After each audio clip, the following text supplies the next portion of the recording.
The Middle East is burning again. Beginning in October of 2023, a resurgence of full-scale war in Gaza has ignited the embers of decades-long conflicts throughout the wider region and brought back the question: why are there so many wars in the Middle East?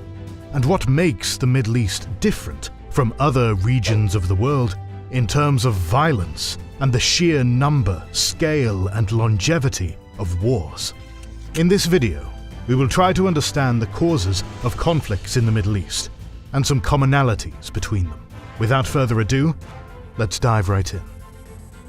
Do you know why thousands of people on YouTube and Patreon support us financially? Because they get history you won't find anywhere else. We release 3 new exclusive videos every week. Plus, they get perks like early access to all videos, voting rights on upcoming series and videos, access to our private Discord, our production schedule, and much more. Right now, 250 exclusive episodes are waiting for members and patrons, including from our series on the Eastern Front of World War II, Spanish War of Succession, the Punic Wars, the Pacific War, the Iberian Reconquista, the Russian Revolution and Civil War, the North African and Italian campaigns of World War II, Sicilian Wars between the Greeks and Carthaginians, and many others. By joining, you're not only unlocking rare content, you're also supporting the stories you love. Your help allows us to keep producing 3 free videos per week while paying our team competitive salaries and growing the channel. Join via the links in the description, the pinned comment, or by pressing the join button under the video. Thanks for making this possible. Throughout the 20th and 21st centuries, several scholars have cited the concept of Middle East exceptionalism as the reason behind the endemic instability. Middle East exceptionalism is, in essence, the idea that the Middle East hosts a unique combination of factors that make it prone to conflict.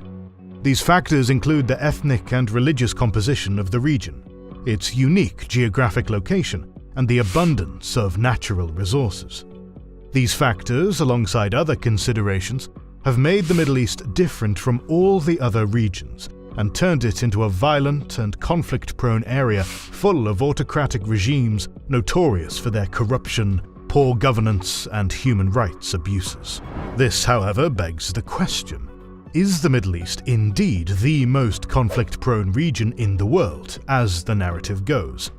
It actually is not. According to the joint research project of the Uppsala University and the Peace Research Institute of Oslo, which covered the period of 1946 to 2008, the Middle East and Asia were the 2 most conflict-ridden regions in the world throughout the Cold War. However, after the Cold War, the number of conflicts in the rest of Africa and Asia has exceeded that of the Middle East. Even though this finding may refute the claim that the Middle East is somehow more violent, chaotic, and dangerous than any other region in the world, it does not reject the fact that too many wars indeed occur in the Middle East. Why is this the case? Let's find the common causes of conflicts in the Middle East, bearing in mind that some of these commonalities often overlap. The first common cause is obvious. Ever since the emergence of Israel as an independent state in the Middle East in 1948, its existence has been rejected by the vast majority of Arab countries. 9 large-scale wars and conflicts have been fought between Israel on one side and the combination of Arab states, Palestinian, and other Arab military political organizations on the other. The common cause of the initial Arab-Israeli wars was the rejection of the State of Israel by the Arab states, which was later inflamed by the Israeli occupation of Palestine and the Israeli rejection of the State of Palestine. This major impasse between the sides is undoubtedly one of the causes of the current war in Gaza, and low-intensity conflicts with Hezbollah on the border with Lebanon, with the Houthis of Yemen, with Iran. Throughout the years, several Arab countries have recognized Israel, acknowledging the reality on the ground.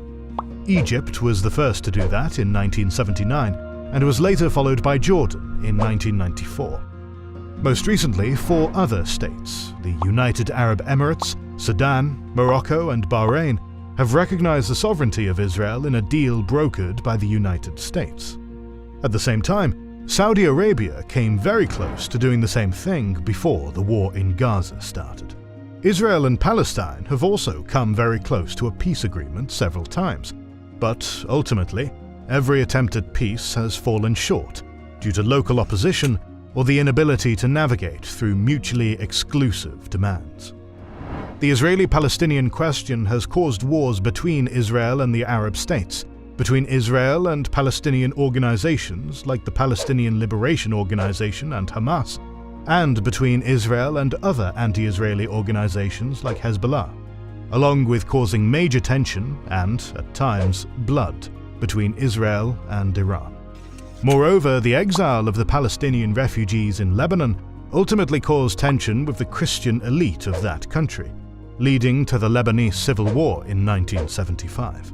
It is difficult to expect this cause of war in the Middle East to disappear before a fair and lasting solution to the Israeli-Palestinian question is found. Israelis want security, while Palestinians want their own state. Until an acceptable formula, including both of these considerations, is found, the issue will likely continue to cause war in the Middle East. By extension, the Israeli-Palestinian conflict has also exacerbated the tensions between Iran and the United States. Iran used to be one of the staunchest American allies in the Middle East during the reign of the Pahlavi dynasty in the Cold War era.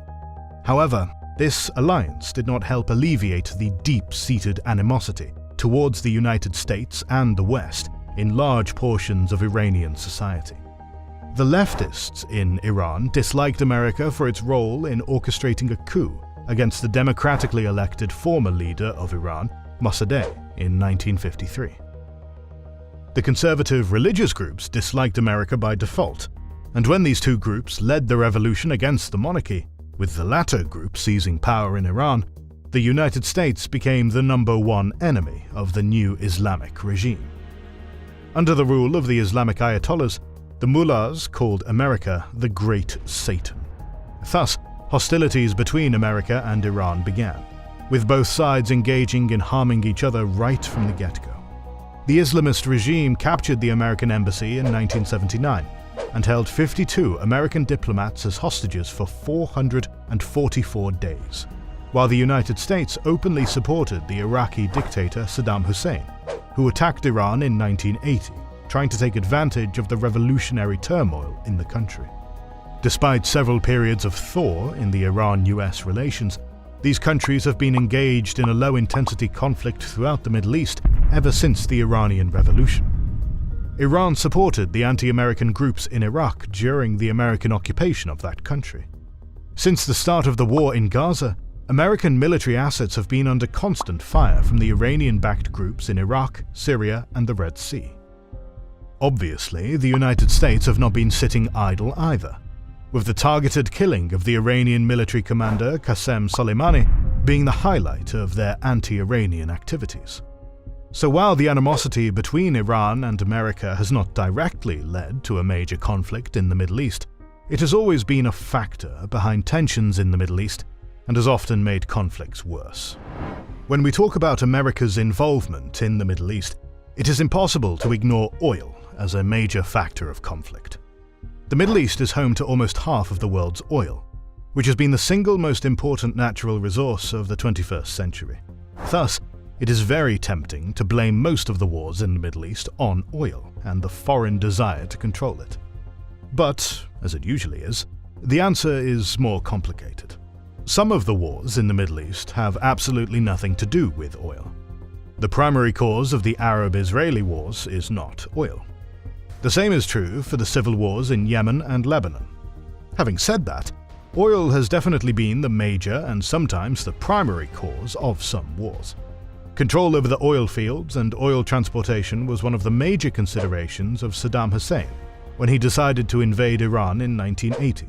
Of course, Iran's public posturing in favor of the expansion of the Islamic Revolution to Iraq and Saddam Hussein's intention to dismantle the new regime before it threatened his power was another crucial cause of this war. However, the oil-rich regions of Basra, Abadan, and the shore of the Persian Gulf were among the main targets of the belligerents, who wanted to strike their adversary in the place it hurt most, their oil industry. The Iraqi invasion of Kuwait in 1990 was, in a way, an extension of the Iran-Iraq War. Iraq took big loans from another oil-rich Middle Eastern state of Kuwait, and was not in a position to repay them after a costly war. The leading cause of this war was Saddam's intention to get out of debt and restore his war-torn economy by taking over Kuwait's lucrative oil reserves. The Iraqi invasion was eventually defeated by the American-led coalition in the conflict known as the Gulf War. And very soon, this confrontation with Saddam became one of the driving factors behind America's war on terror. Iraq was invaded by American forces in 2003, as the United States accused Iraq of developing weapons of mass destruction and supporting terrorist organizations like Al-Qaeda. This rationale was later rejected, and ever since, the real cause of the American invasion has been hotly debated. This perhaps deserves its own video, since the topic is so vast and controversial, but many are content with blaming everything on oil and the perceived American obsession with control over the Middle Eastern oil reserves. This may be an oversimplification of matters, but it would also be wrong to completely deny the existence of the oil factor behind the American decision to invade Iraq. President George W. Bush, his Vice President Dick Cheney, the National Security Advisor Condoleezza Rice, and several other members of the Bush administration had close ties with the American oil industry. Several statements of the US officials at the time indicate that the oil factor was definitely part of the equation, including the former CENTCOM commander General John Abizaid's quote, "Of course, it's about oil. We cannot really deny that," which was said in reference to the invasion of Iraq.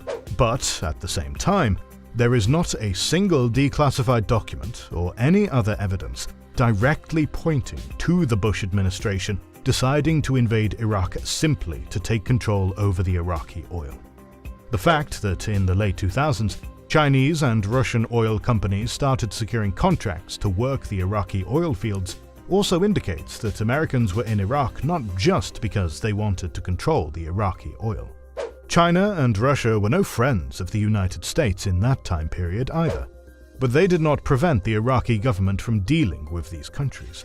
So, in a nutshell, it is logical to assume that oil was indeed a factor when the Bush administration decided to invade Iraq, but by no means was it a sole or perhaps even a deciding factor.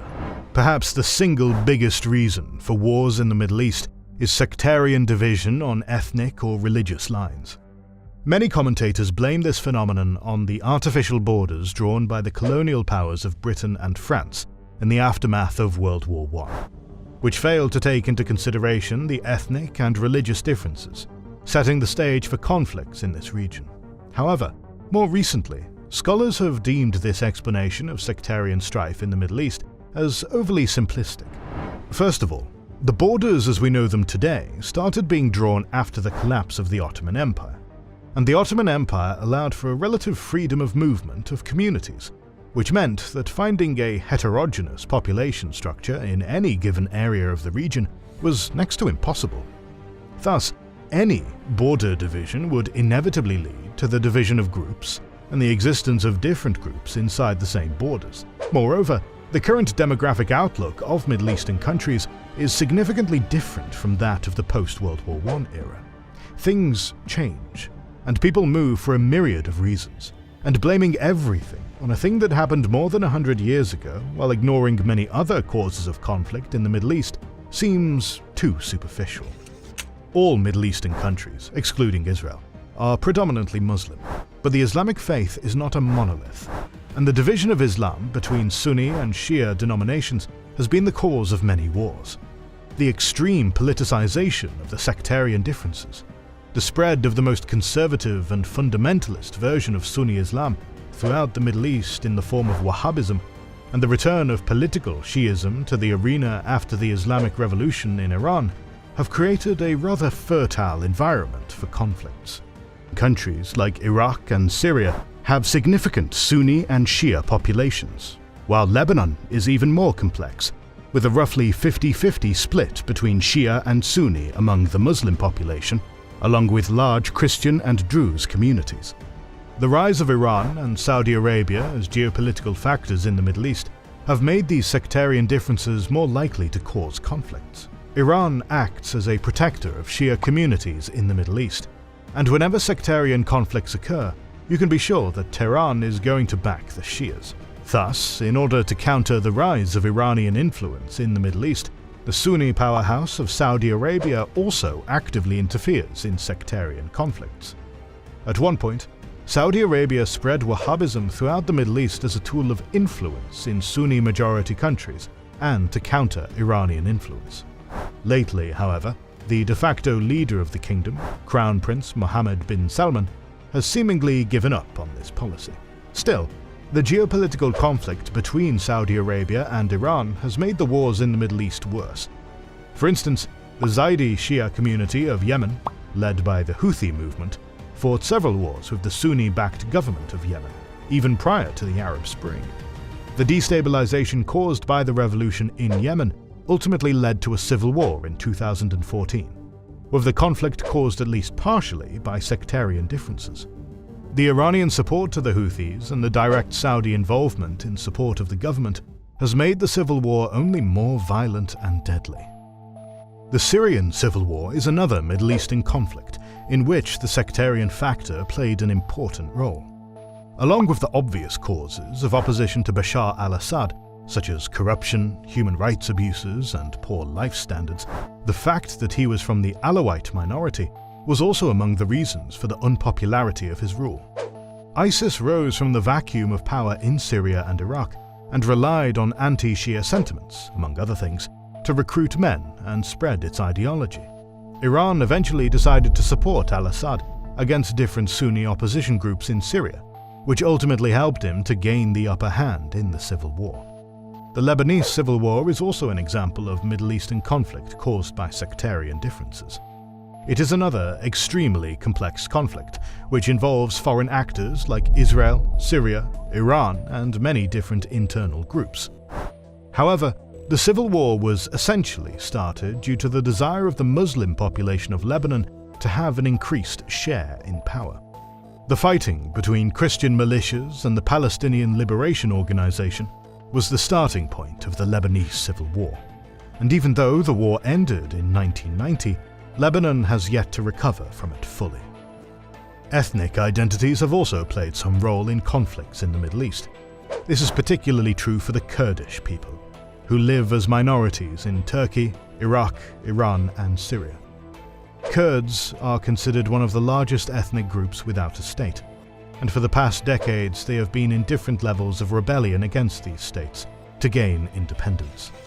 Some of the conflicts mentioned in this video are also caused by other factors, like poor governance in many Middle Eastern countries. There are several exceptions, like Israel and Turkey, which have decent standards of living, and the extremely wealthy, oil-rich Gulf kingdoms. Still, most of the Middle Eastern countries are mired in problems. The standards of living are low, the governments are corrupt, and presidents tend to stay in power forever. In the early 2010s, people of Egypt, Syria, Tunisia, Libya, Yemen, and several other Arab countries rose up in hopes of more freedom, better living standards, and more say in their country's direction. But, as they say, the road to hell is paved with good intentions. Poor governance caused the Arab Spring, and the inevitable instability caused by revolutions, coupled with the insistence of old elites to stay in power, topped off with foreign meddling, led to civil wars in Libya, Syria, and Yemen. Obviously, blaming these civil wars on the Arab Spring is an extremely superficial and simplistic way of explaining complex events. However, the revolutions opened a proverbial can of worms in these countries, which they still cannot find their way around. Generally speaking, each conflict has its own unique and complex set of reasons. Wars are never, or extremely rarely, caused by one single reason. It is often about one or several dominant causes brewed by a set of other secondary causes. The foreign meddling, the Israel-Palestine question, oil, ethnic and sectarian division, and poor governance are among the most common dominant causes of conflict in the Middle East. Some are already raising the alarm about future water wars due to the scarcity of this vital resource in the region. But even if another unique cause of conflict does not rear its ugly head in the Middle East, there are still many other complex causes, which, unfortunately, are likely to lead to more war. More videos on modern geopolitics are on the way. To make sure you don't miss them, please consider liking, commenting, and sharing. It helps immensely. Our videos would not be possible without our kind patrons and YouTube channel members, whose ranks you can join via the links in the description to know our schedule, get early access to our videos, access our private Discord, and much more.